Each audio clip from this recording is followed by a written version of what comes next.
آپ کا بھی سوشل میڈیا پہ ایک بڑا آج کل جسے کہتے ہیں وائرل ہے کلپ کہ کوئی آپ نے بندہ پکڑا جو 18 سال سے ڈی آئی جی خان میں یہودی تھا لیکن بھیس بنایا ہوا تھا اس نے ایک ملا کا اور وہ وہاں پہ لوگوں کو مذہب کی تعلیم دے رہا تھا. فراز سب سے پہلے تو آپ لوگوں کا شکریہ کہ آپ نے بلایا اور میں اس دعا کے ساتھ شروع کرتا ہوں کہ اللہ تعالیٰ آپ کو یہی کرنے کی توفیق دے جو آپ کر رہی ہیں. کیونکہ مارننگ شوز میں آنا آج کل بہت خطرناک بات سمجھا جاتا ہے لیکن الحمدللہ آپ جو کنٹریبیوٹ کر رہی ہیں اللہ تعالیٰ آپ کو توفیق دے کہ آپ یہی کر سکیں. آپ اگینسٹ دا ونڈ چل رہی ہیں.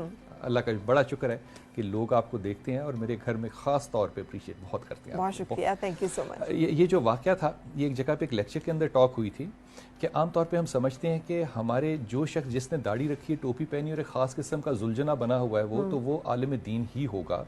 تو ایک شخص سے میری دبئی میں ملاقات ہوئی اور جو دبئی میں جہاں پہ ملاقات ہوئی یہ انویسٹرز ہیں بلکہ کنسلٹنٹ ایڈوائزر ہے ٹو شیخ محمد. ان کی وہاں پہ گلف کیپ کمپنی ہے. وہاں پہ اس شخص سے ملاقات ہوئی تو وہاں پہ ٹیلی فون جو تھے ان کے اندر اذان آتی تھی.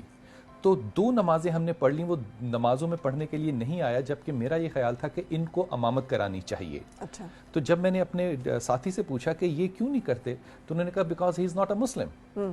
تو میں نے کہا یہ مسلمان نہیں ہے, یہ کیسی بات ہے.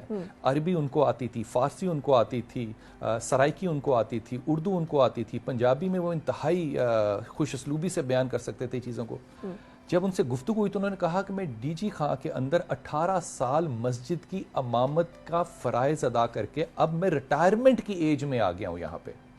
تو کہا کہ آپ وہاں پہ 18 سال آپ تو مسلمان نہیں ہیں. انہوں نے کہا تھا وہ میری جاب تھی. اچھا. وہ میری جاب تھی. اب اس بات کو میں منسلک جو کر رہا ہوں وہ ڈاکٹر اسرار احمد صاحب جو ہیں ان کے گھٹنے جو تھے یہ ریپلیس ہوئے تھے. انہوں نے انگلینڈ سے کرائے. ان کے پاس جب جانے کا اتفاق ہوا تو ان کا بڑا ذوق تھا بلکہ شوق تھا ڈاکٹر صاحب کو کہ میں انگلینڈ میں کیونکہ میں موو نہیں کر سکتا تو میں یہیں پہ روزے رکھوں. تو ہم مسجد ڈھونڈ رہے تھے ان کے لیے کہ کہاں پہ ان کو تعلق ان کا کہاں سے پیدا کیا جائے. ہم نے برمنگم میں ایک مسجد دیکھی جس میں کرت کی اس قدر خوبصورت آواز آ رہی تھی کہ لگ رہا تھا جیسے شہد کی مکھیاں جو ہیں وہ بھن بنا رہی ہیں. اور ڈاکٹر صاحب نے بھی ہم نے دکھایا جب تو انہوں نے کہا میں بالکل یہاں پہ نا ایسوسیٹ ہونا بہت اچھا لگے گا مجھے, یہ بہت اچھی کرت کرے اور عراقی سٹائل کرت جو کہ بہت کم سنی جاتی ہے. جب پتہ کیا تو برمنگم میں پتہ چلا کہ یہ مسجد نہیں ہے, یہ انسٹیٹیوشن ہے غیر مسلمانوں کا جہاں پہ اسلام سکھایا جاتا ہے. پھر میں یہ ایسوسیٹ کر سکتا تھا کہ وہ جو ہمارے ساتھی تھے انہوں نے 18 سال کہیں سے تربیت لی ہوگی, یہاں پہ امامت کرائی ہوگی, اپنا نقطہ نظر لوگوں تک پہنچایا ہوگا, اپنا اسلام بیچا ہوگا, اپنا اسلام, یہ آپ کا لفظ بالکل ٹھیک ہے, بیچا ہوگا اور اس بیچے ہوئے پہ بہت سے خریدار بھی ہوئے ہوں. بالکل. پھر وہ جو تبدیلی معاشرے میں آئی ہوگی اس کو انڈو 18 سال کے 18 صدیوں میں شاید ہم نہ نہیں کر سکتے.